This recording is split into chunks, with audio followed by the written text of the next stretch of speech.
Hey, we're live. Hey, good morning. Hey, it's 5 a.m. Mester Scrum. It's about 7:35 a.m. This is our 502nd episode of the 5 a.m. Mester Scrum Show. I think is it really Wednesday? It really is Wednesday. We're halfway through the week already. How will time fly? Anyway, I am Greg Mester, Scrum Master and Agile Coach. And here in the 5 a.m. Mester Scrum Show, we talk about Scrum and Agile in a practical and tactical way. Talk about bringing value to the customer, doing it all without working 50, 60, 80 hours a week, and get home to your family and friends so we can have fun at work. And I can hear the dog howling. Betty dog is over there. Anyway, hope you're doing well. Kids are in school. They're off, at least on the bus. Things are going. Had success last night. Completed my initial Kanban class, which was good. It was good hearing, seeing it, and getting the information from the experts on how things are really supposed to do. But I'm going to save that for a couple episodes later and talk about that. One of the things, I got stuff on my book, what might want to talk about. Got a couple blank spaces, what's going on in my new calendar. And one of the things I do is I like to leave openings for change. Some things I write one thing and then leave a opening for a second topic, depending on what goes on. And that's kind of what happened like last night. Something was good.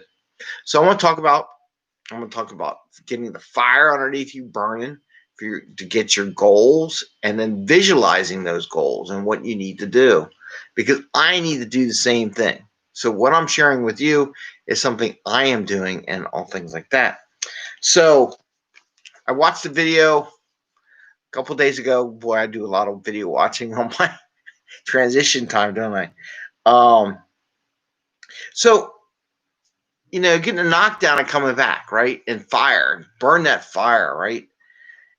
And I was watching the Eagles. If you're not an Eagles fan, I'm sorry. Eagles football, American football. And they lost their fire.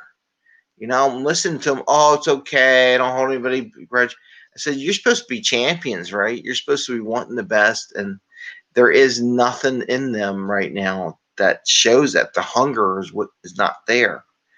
So I was just watching that. I was commenting even before I saw any of these videos, like, man, like a couple guys, like really great guys, great people, nicest people. I would love to hang out with them and just drink a beer or drink coffee, whatever, work out. They're just good guys, but they just lost that energy, and it looks like they got drained from it. And then I was watching Valuentainment, and in there, it's a good program. He has stuff goes on, talks about sales and entertainment. He's a big sales guy, goal oriented, has a lot of followers.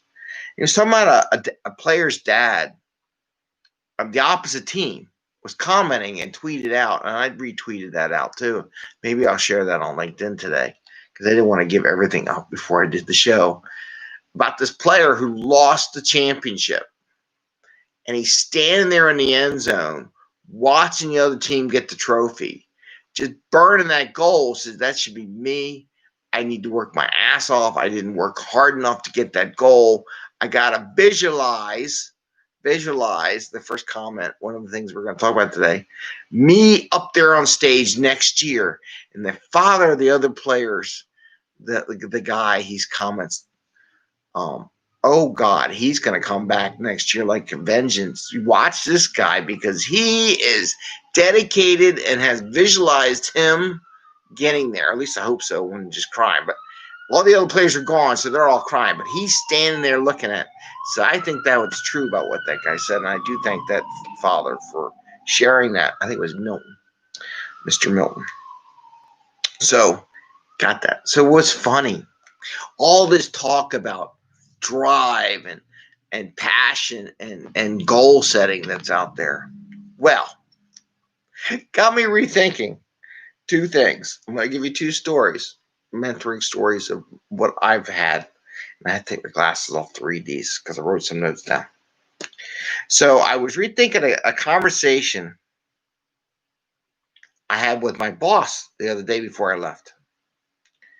And did I do the one? There's actually two. Okay, let's do my boss first, and then we're gonna do this job interview I had. And there was a potential job that I was looking at getting as a high level influencer of stuff. So it's interesting how that goes. So here's what we got. So my boss and I were talking my last day before I left, and he left open the door for allowing me back for if funding and HR rules are fine. So it was great. I mean, it was good. I don't have nothing against business is business. I told them things that I see in the organization that they need to change, and it's been the same things I've been saying for the past 2 years. So we'll see what this happens. I doubt it'll change. So we chatted. We ended up talking about him bringing me back to talk about certain topics because he knows I talk. I do speeches. I do public speaking. I encourage teams. I talk about agile ideas and mindset, Scrum, Safe. Now I can do Kanban. I can talk about that. Maybe I will, because it validates what I do and it's helpful. To share with his team's topics, right? And I said maybe next year, like 2022, when I'm famous. Okay. So this is what I said. I said in 2022, when I'm famous, write a book, do a lot more public speaking, get really engaged over the next year. He laughed a little. So he gave a little giggle. And I wasn't sure if he was laughing because I said about me being famous by 2022, or that I was leaving and he was going to lose me helping his group. And when you're a business, it is what it is. It's big corporate. It just runs. Sometimes, yeah, I know I'm got a good value thing, but we'll survive. Corporate survives. I teach all my mentees, all my coachees that the corporate will survive, and they make their call. But then it also reminded me of a job interview that I had where the executive wanted someone with more known rep. And it's funny. I use that as motivation. People don't know what I did. So I went, I'm like, okay, I need the rep. I need to get ready for my expert Agile certification. I got a lot of things I need to do. So I created this channel, created sharing information, ended up doing worldwide speaking engagements, doing all that all last. It was about 2 years. It took about 2 years to get to where I wanted to be because it was started halfway into it. It wasn't a full 2 years. And then I really went and did the show, got 13 million views, got 10,000 connections under LinkedIn, and I'm still going to blow it up. That's not enough. And my visual, my burn is I'm going to make it. I want to grow as an Agile coach. I want to contribute to the society. I want to help everyone do better at Agile, right? That's my goal. To get there, to get more people to hear it, I'm going to put it out there. We're going to blow it up this year. So my goal, my fire, is to blow it up this year and make it crazy. So hopefully you all listen to me and give me ideas on how to make it crazy. I really would like your opinion on making it crazy and blowing it up. Growing up the number of connections, growing up the number. I want to blow up 13 million. I'd like to get 13 million views on Scrum and Agile alone, not just Coca-Cola Mentos experiments, because I saw that on a Gary Vee thing the other day. So it's good. So I talked about that part. How much time we got left? Let's keep an eye on. We got 9 minutes. We're at the 9-minute mark. So I'm burning up because sometimes people just gotta egg you on. Like I had that football player had the fire burning because he says, I'm gonna be the one on the stage next year.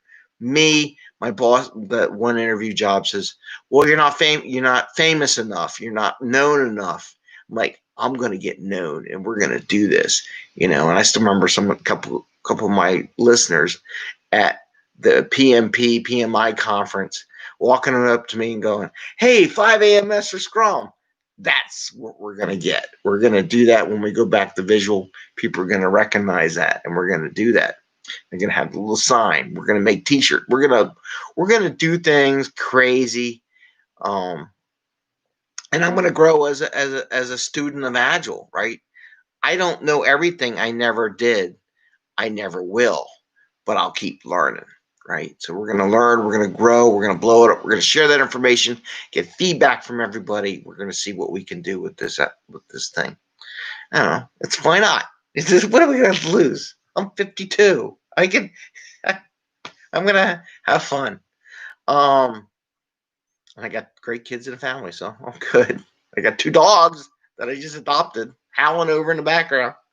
So that's the drive, to be there, to show everybody that I could do it. I know I can do it, and I'm going to do it. And we're going to see what happens. We'll do it my way, though. We're not going to do it some other ways where we lose life and not have to hang out with family anymore. That we're not doing that part. I'm hanging with family, but we're going to succeed. So we're going to get that. Now, the next thing is funny. Like I said, I always leave a spot. I stumbled onto a LinkedIn live feed last night. They were talking about some famous people and how they got famous and their goals. And one of the things that stuck to me before I fell asleep when they were doing it was visualization. Your visual board. What's your goals? How are you going to get there? And what was missing, and what I saw missing in last year's board for myself, was what are the steps that I need to visualize to get to that goal? Whatever they are, they may be right or wrong, but the things I need to do to get there. And one of the things we miss on Agile, Safe, Scrum, Kanban, whatever, we talk about a lot, but we don't do the visualization of the road to get there. So we need to visualize that path. What kind of minor achievements? What kind of things need to get done? How do we reflect on it? How do we pivot? How do we change? Because I'm going to tell you right now, in 6 months, things are going to change. I know it. I can make all the plans I want. Hey, there's Haywood. Hey, how are you doing? Yep. So I know things are going to change in 6 months, right? So I can put these visual goals up with the knowledge that things are going to come up, opportunities are going to arise that I want to be able to pivot, take advantage to get me to my goal. But I want to visualize my goal, right? And those other things are still there, probably going to be there, but there may be some opportunities to switch. So 2 things in this show. Get the fire that's going to burn inside you to drive you to where you want to be so that you're happy. So you got a mission. No matter what anybody says, there's going to be people popping at you, coming at you, undercutting you, doing everything on your mission. Because you want to have a visual where you want to head to, right? You want to visualize that. So no matter how many people try to undercut you, you still know where you're going. You're still striving for it. You stop, you go. Maybe because you're old like me and your body's falling apart. And that hits you sometimes last year. But you know what? Maybe that's part of my goal, right? To get to that point. And the other one's visualizing the road, visualizing you being there, visualizing what you need to do to achieve that goal. Some major features, major epics, whatever you want to call them, that your goal is to do this. My goal is to, blow up the internet, right? With Scrum and Agile, and be everywhere and be there and do that. How do I do that? There'll be ways out there. How do I lay out the groundwork to get there, the framework to achieve that? We'll see. We'll see how it goes. I don't share everything. But anyway, have those 2 things. Get the fire in you, something that motivates you to do what you want to do and how you want to do it. That way, when people try to do it, you're still solid. And 2, visualize that path. You got to visualize that. Those 2 things you need to succeed. Part of my visualization is be happy with my family. So I'm not traveling around the world. I might travel, but I'll take them with me. Maybe COVID will be over. Who knows? Who knows? Anyway, so there's 2 things I want to share with you today. It's a new year, goals. They develop as they go. I'm not worried about having every freaking little goal written down on a piece of paper and plan it to that goal. Give some good things, some solid things that I'm going to write down and do myself. and prepare. And I wish you all good luck on your goals, your visualization. Hopefully your fire isn't because you just lost the championship. Just fire because you're passionate about something. Okay? And you want to have fun and enjoy it. Because when you're passionate, you enjoy what you do. That's the end of our show. 15 minutes is up. Daily Scrum's over. Please give us a thumbs up if you like the show. And ring the little bell so that we know what we're doing next. All right. Take care, all. And happy scrumming. Wish you the best. Bye.